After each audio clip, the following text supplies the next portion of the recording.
साथ उसके जो आसपास की सीटें हैं वहां पर किस प्रकार का माहौल रहेगा, किस प्रकार का अंतिम परिणाम होगा, यह देखना काफी रोचक होगा। क्योंकि प्रधानमंत्री जी ने वाराणसी को केंद्र केवल इसी कारण बनाया कि बगल में बिहार और पूर्वी उत्तर प्रदेश की ज्यादातर सीटें उनके प्रभाव के कारण भाजपा के पक्ष में जा सकती थी।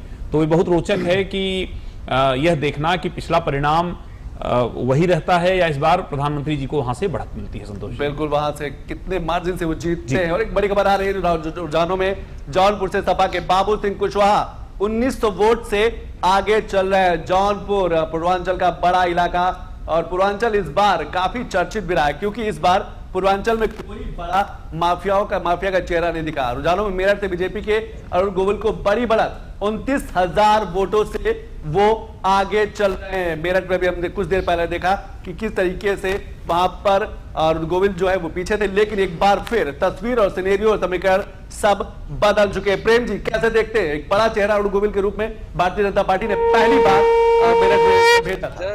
नहीं, निश्चित तौर पे जो इस बार राम मंदिर का लोकार्पण हुआ और उसके बाद फिर अरुण गोविल को प्रत्याशी के तौर पे वहां उतारा जाना, ये माना जा रहा था कि ये एक प्रतीकात्मक राजनीतिक संकेत है। हालांकि मेरठ में लड़ाई अरुण गोविल को कठिन लड़नी पड़ी है, जो वहां समीकरण है उनके लिए मुश्किल रहे हैं, लेकिन फिलहाल लीड है। बड़ी खबर रुझानों में, कांग्रेस के राज बब्बर को बड़ी बढ़त, वहां से 28,000 वोटों से आगे चल रहे हैं राज बब्बर, कांग्रेस के प्रत्याशी। और गुरुग्राम से जो रुझान है वो हमारे पास आ रहे हैं, वहां पर उन्हें बढ़त मिलती हुई 28,000 वोटों से आगे। प्रेम कुमार जी।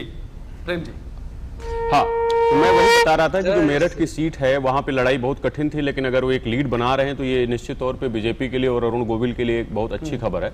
बाकी जो यहाँ का चुनावी समीकरण है, सबकी नजर यह है कि अंततः उत्तर प्रदेश में स्कोर कहां सेटल होता है, क्योंकि 10 से 12 राउंड की लगभग मतगणना हो चुकी है।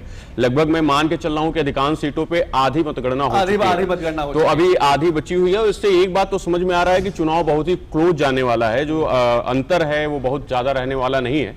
तो ये फाइनल स्कोर कहां सेटल होता है, ये देखना है कि क्या बीजेपी के साथ जो 98 के बाद 99 वाला मूवमेंट था वाली स्थिति होती है कि एकाएक सीटों में बहुत अंतर आ गया था, अगर ये 40-50 के नीचे रहते हैं तो ये इनके लिए उत्तर प्रदेश में एक बड़ा सेटबैक होगा और विपक्ष के लिए एक बहुत बड़ी सफलता होगी। खासकर पिछले 10 सालों में जो यहाँ के चुनाव रहे उत्तर प्रदेश के, चाहे वो लोकसभा के या विधानसभा के चुनाव, वो एक तरफा रहे। तो ऐसे में पहली बार ऐसा हुआ है एक दशक के चुनाव में कि पहली बार एक सीधा मुकाबला दिख रहा है, और एक ऐसा मुकाबला जो कांटे का मुकाबला है, जिसमें पल प्रतिपल जो है आंकड़े बदल रहे हैं। तो इसलिए अंतिम नतीजे देखना उत्तर प्रदेश के लिए बहुत दिलचस्प होगा, और जो भी नतीजा होगा वो देश का जो पॉलिटिकल ट्रेंड है उसको सेट करने में बहुत ही अहम भूमिका निभाएगा।